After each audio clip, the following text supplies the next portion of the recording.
Hi everybody, welcome back. And with this series of side project, we've been seeing how to create products even without having a proper employees when you are probably working in a company and then doing this as a after 6 sort of a project. We've been seeing how to design, how to find a freelancer, how to validate our idea and so many things, and we are yet to see so many other things on how to get into the development phase when you are absolutely not technical, how to take it to the market, how to probably figure out potential investors and so many things.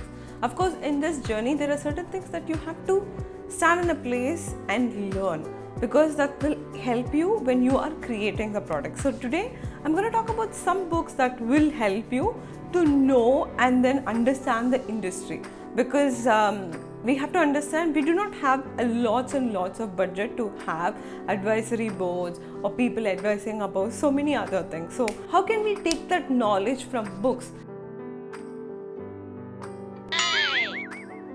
I think it's the most cheapest and the most efficient way. So with that said, subscribe to this channel if you really like this type of videos, so I can make more and more this type of videos, and also like if you really like the video. So let's get into the video.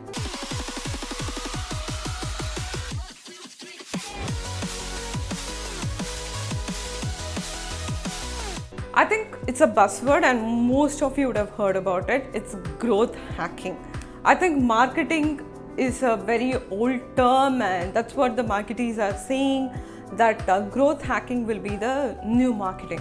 Because in a traditional marketing, you will spend a lot of money, market it everywhere, depending upon if that is a B2B or a B2C, your advertisement money is thrown in a particular channel.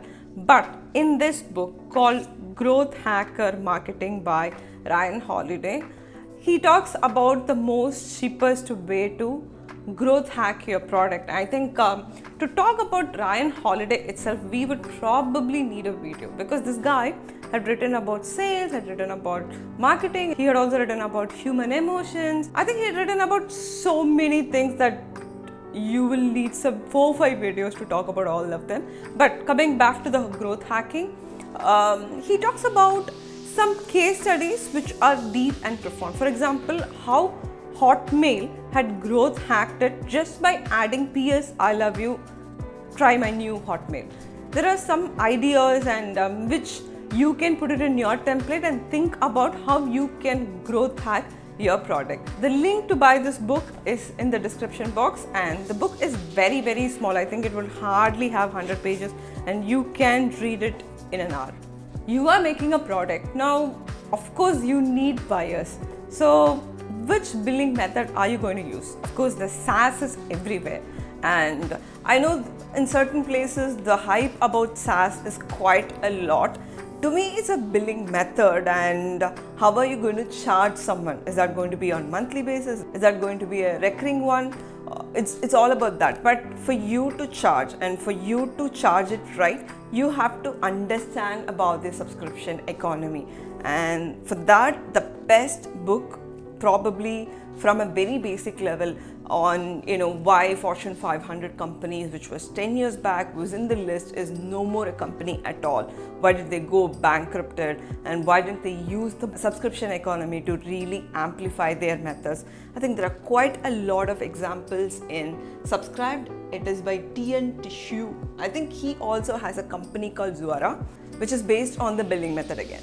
The next book is Even Before You Execute and then have the product on the App Store or Play Store or as a website or a platform, you should get a lot of feedback, and for which you have to know to process the feedback.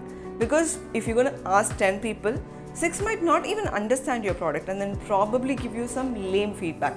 If you take that very seriously, you might not be able to build the right product. For example, if you're going to go very data driven on, okay, 6 people said no, maybe my product is bad.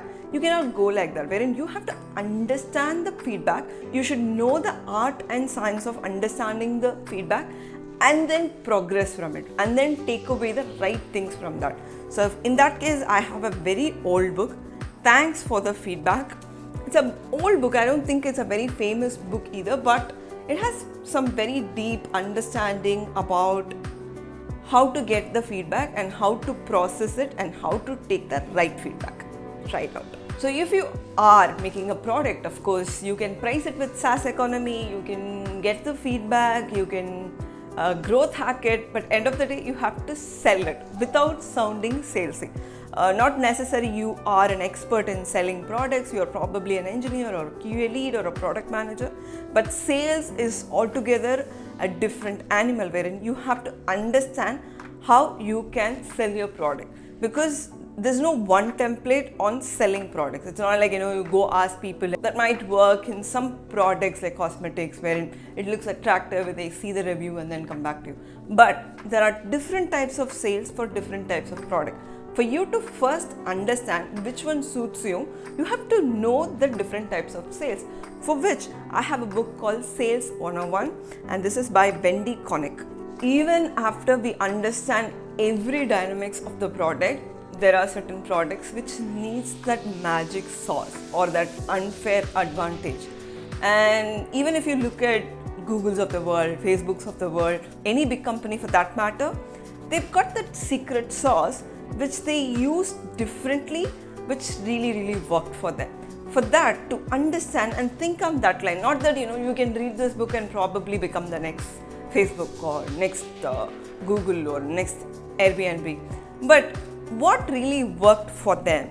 Understanding that template really kind of helps you to create your own template that would work for your B2B or B2C or B2B2C, whatever type of product that you are building. For that, I have a recommendation of D4 by Scott Galloway. This book talks about Amazon, Apple, Facebook and Google, what really worked for them, and it also talks about the secret sauce which kind of looks similar for all the 4 companies, and how did they start, how did they handle adversity, how did they handle different things, because these companies been there at least in the past 1 decade, and obviously they've seen recessions, obviously they've seen a lot of ups and downs, but how did they come out of it? I think this story basically will inspire you to keep going, because when it is a side project or a startup, I'm sure you're gonna have a lot of hurdles, a lot of no's, a lot of stories that will discourage you, but stories like D4 will encourage you to keep going. So with that said, we are done with this week's video, and for all these books I have the link added in the description box. Go check it out, and also let me know if you like to see any specific topic when it comes to side projects. Also, don't forget to subscribe to this channel and like it if you really liked the books and the way I explained to you. Okay, cool. See you all very soon next week. Bye.